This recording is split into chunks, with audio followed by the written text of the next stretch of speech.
Salut à tous, c'est reparti pour une nouvelle aventure, mais là pas au bord de l'eau, à la maison. Il fait beau, mais bon, on ira à la pêche plutôt demain. Aujourd'hui, j'avais envie de vous partager ma sélection pour la pêche de la perche.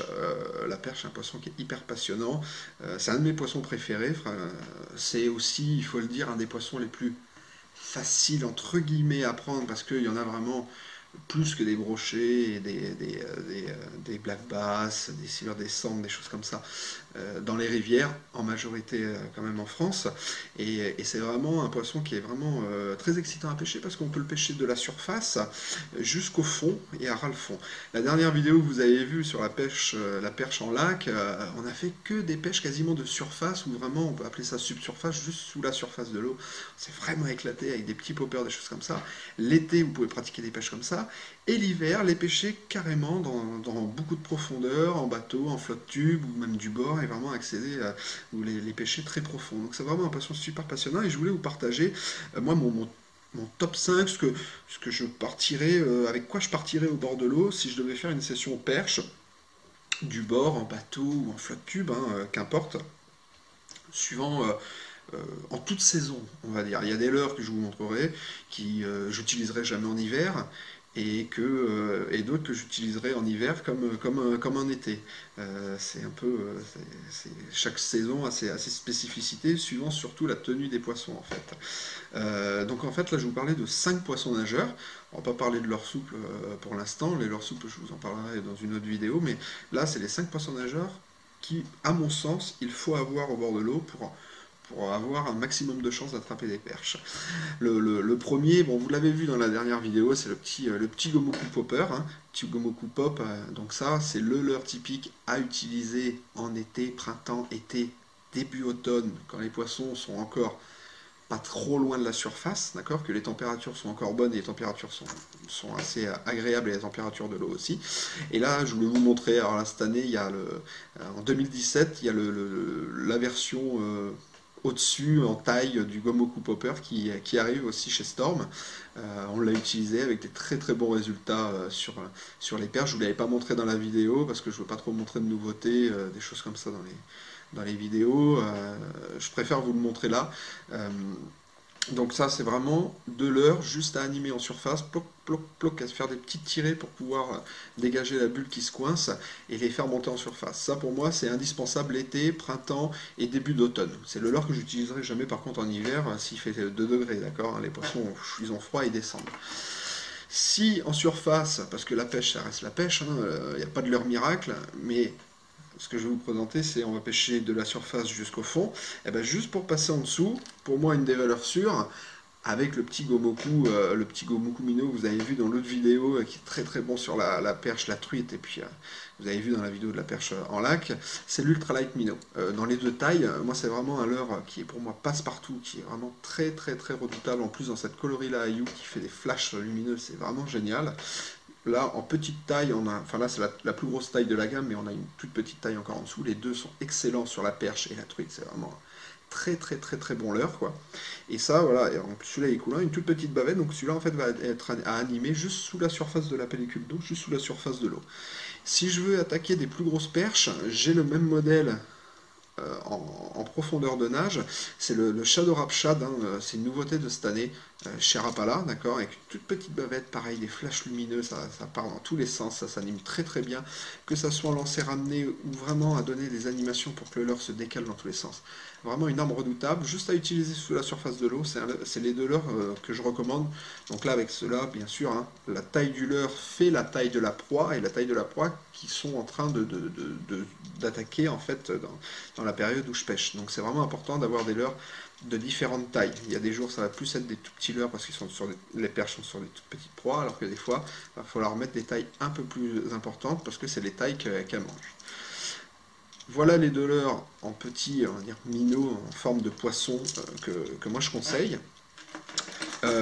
Si je veux descendre encore plus dans la profondeur, donc là j'ai vu mon popper, j'ai vu mon petit minot et mon plus grosse taille, donc là on est sur mes 3 leurres. Là, le quatrième leurre que j'utilise, moi, c'est des petits cranks. En fait, le crank, c'est en fait des leurres qu'on lance et qu'on ramène et qui vivent très très fort. C'est des leurres en forme de boule comme on peut voir, d'accord.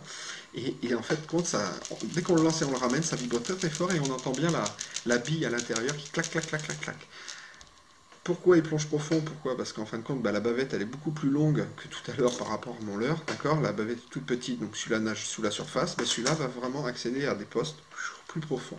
Leurre vraiment utilisé toute l'année, hein, d'accord? C'est vraiment un leurre de prospection. C'est je lance, je ramène, je lance, je ramène, je lance, je ramène, je lance, je ramène, pour pouvoir découvrir où sont les bancs de perches, parce que les perches sont souvent ensemble. Arrive à l'automne, elles se regroupent, et donc c'est un leurre que je vais utiliser vraiment que pour prospecter et trouver les bancs de perches. Donc voilà, ça c'est mon quatrième leurre vraiment à tout faire, hein, toute l'année. Et après, pareil aussi toute l'année, mais vraiment pour aller les chercher au fond, eh ben, j'ai l'indispensable jigging rap, quoi. Le jigging rap de chez Rapala qui est vraiment une valeur sûre. Donc c'est un leurre un peu bizarre, hein, qui est pas trop, qui est connu, mais souvent je trouve qui est pas assez utilisé, qui reste souvent trop dans les boîtes, à mon sens, qui est vraiment une arme redoutable. C'est un leurre, en fait, c'est un plomb, d'accord, avec deux petites ailettes. Là j'ai un hameçon et un deuxième hameçon ici, et une attache par le dessus, d'accord. Et donc c'est un leurre que je vais pouvoir dandiner soit à la verticale, verticalement, et quand je vais donner des coups, en fin de compte, grâce à mes petites ailettes, mon leurre va partir et revenir. Et je vais pouvoir dandiner dans tous les sens mon leurre proche du fond. Mais un leurre très très très efficace aussi en lancer ramené, je le lance, je le laisse tomber au fond et je l'anime comme un leurre souple, vraiment en lancer ramené. Bon alors attention, c'est pas à utiliser trop où il y a des endroits vraiment encombrés, parce qu'avec le triple du dessous, ça s'accroche vraiment beaucoup si je suis dans des endroits encombrés. Mais la petite astuce, c'est quoi? C'est que je l'enlève, hein, simplement. Si j'enlève mon triple du bas, bah, j'accroche beaucoup moins dans les endroits où on va dire, où c'est encombré, d'accord. Ça, c'est mon cinquième et dernier leurre, d'accord. Vraiment pour pêcher d'en haut jusqu'en bas, c'est toujours important. Mon petit popper, mon petit minot de petite taille, encore un minot de plus grosse taille pour pouvoir sélectionner les poissons, mon petit crank pour accéder à des profondeurs un peu plus importantes, et mon petit leurre à jiguer, mon petit leurre à dandiner sur le fond, pour pouvoir accéder aux profondeurs. 5 leurres, pas plus. Concernant les coloris, ça c'est toujours libre au choix. Autant la truite, je suis assez exigeant sur les couleurs, où il faut quand même rester dans le naturel. Autant les perches, je peux très bien prendre des coloris très flashy, du rose, comme des coloris très naturels, comme le petit aïou là, avec des reflets lumineux, qui est très bon, très très très efficace, d'accord. Après, un conseil, c'est que si vous en avez deux à acheter, si vous achetez deux leurres comme ça qui plongent à la même profondeur, ne prenez pas deux coloris naturels. Essayez toujours de prendre une coloris naturelle comme là, et une coloris un peu plus flashy, d'accord, qui sort de l'ordinaire comme ici. C'est toujours pour bien proposer des menus différents aux poissons, c'est toujours intéressant. Voilà les 5 leurres avec lesquels moi, de mon côté, je partirai pour aller pêcher les perches en toute saison. Après, il y a encore une multitude de leurres, mais c'est déjà la base déjà de type de leurre que j'utiliserai pour aller pêcher les perches. Voilà ma petite vidéo trucs et astuces pour vous aujourd'hui dans la sélection des leurres à perche.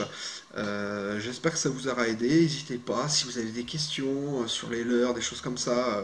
Il n'y a pas de vérité, il n'y a pas de grande vérité, on va dire, dans la pêche au leurre, hein, mais il y a des étapes à bien respecter. Et si on les respecte bien, eh ben, il n'y a pas de raison qu'on ne prenne pas de poisson. J'ai beaucoup de messages, ah, ben, j'utilise ça, j'y arrive pas, machin. Voilà, il n'y a pas de leurre miracle. Essayez de trouver l'animation, essayez de trouver le bon moment au bon endroit, les situations qui sont plus propices à prendre du poisson que d'autres. C'est pas évident.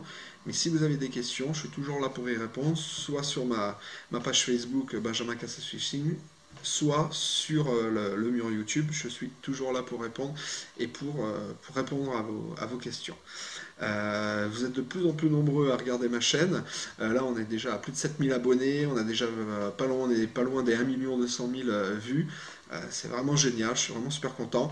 Je commence déjà à réfléchir à pourquoi pas une sortie abonnée, dans le territoire de Belfort où j'habite. Voilà. Si ça vous intéresse, si l'idée vous intéresse, mettez-moi un petit message. Moi, je serai intéressé. Tac, tac. Et puis on partagera ça avec plaisir. Je vous laisse et puis ben, maintenant, hein, il n'y a plus qu'à prendre des perches et puis à se faire plaisir au bord de l'eau. Allez, à bientôt.